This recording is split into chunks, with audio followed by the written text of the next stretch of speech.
it is only natural that quick commerce, which is one of the latest categories of products alongside buy now, pay later, will see tremendous growth over the last few years, and we also expect it to continue on this growth momentum, both in Gulf and also in the broader MENA region as well.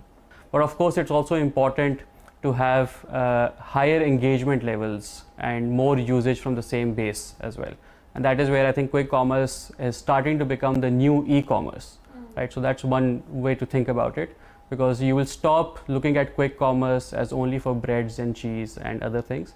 You will look at quick commerce when you want to buy a tennis racket, or if you're playing a game of paddle and you have run out of like paddle balls, you will order it over Talabat most likely, and not really from an Amazon store or walk into a store.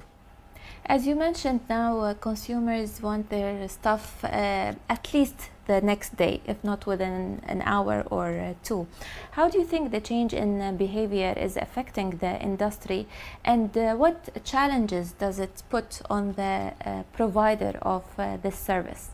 Let me first talk about consumers, and those consumers globally want the same thing. They want more stuff, fastest, in a more affordable way. Like, these are the three dimensions of this business specifically. So you will continue to see this ecosystem, which is rather nascent, mature towards that as well, right? More stuff entails new categories of products need to be introduced. Like, historically it has always been groceries, but you will start seeing beauty being there, apparel being there. You will start seeing pharmacies being quite active here as well, right? So these new categories of products will continue to come in into this. How you consume or get these products, people want them now, right? So even on e-commerce, the next day is now moving to 3 hours. The 3 hours is moving to 20 minutes, right? And we've seen with Noon launching their Noon Rocket, Noon Minutes, that they are catering to that demand.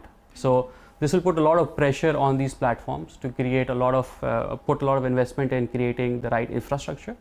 And that has its own operational challenges and sort of challenges around sustainability.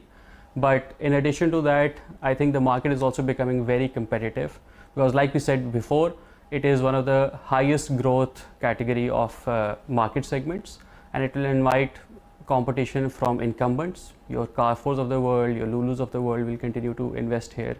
Your existing big platforms, Careem, Talabat, will continue to invest here. And then you'll have new players also entering MENA. And we've seen that in the broader MENA context, because you and I always mostly think about UAE and Saudi, but once you think about Kuwait, once you think about Qatar or Iraq, for that matter, or Egypt, all of these other markets have local champion brands. And those champion brands are putting up a fight to all of these bigger companies as well, and they have an home advantage to execute. So how sustainable is the quick commerce model, taking into consideration the operational and environmental cost? On operational and financial, companies who are operating at scale are already financially and operationally in the green, right? So they are profitable on a unit economics level. They are even profitable if you have to go and fully bake in the cost as well. Operationally, it is a lot more complex, requires a lot of dedicated investment in infrastructure and technology, right? But we've seen companies who are scaled on this, that the economics continue to work. Now the environmental impact is real, right? And the environmental impact is that for the same sort of small basket of goods, you have a rider who rides around a city or rides 5 kilometers to deliver it to your doorstep. Right? And that carbon footprint is very much real, and we are seeing all of these platforms realizing that and trying out even EVs as a solution. Is there space for more competition? Quick commerce has started to shape up to become e-commerce, right? And if you were to take that lens away, like you were to stop thinking about quick commerce as only groceries and think about e-commerce, I do believe there's a room for specific niche players to come in and focus on certain categories and go deep into it. What are these categories? Like, first, I'll give you a successful example of Flowered.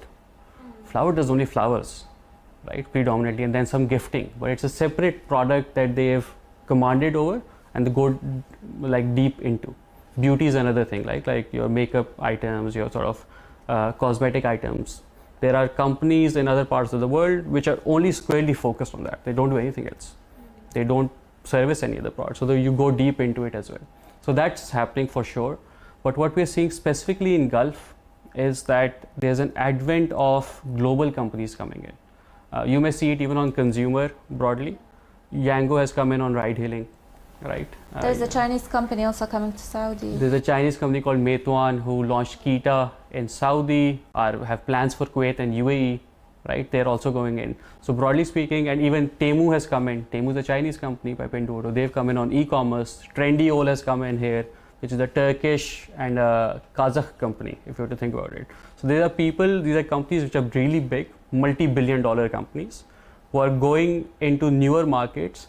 And we started off this interview or this conversation by the size of the market and how it's growing. All of these guys are seeing it, and they're not seeing it anywhere else in the world, right? So all of these, like players from Russia, players from China, players from Central Asia, are like vehemently going into this market. And I think that will offer a lot more options to consumers, but it will be a very competitive space for incumbents and existing players alike.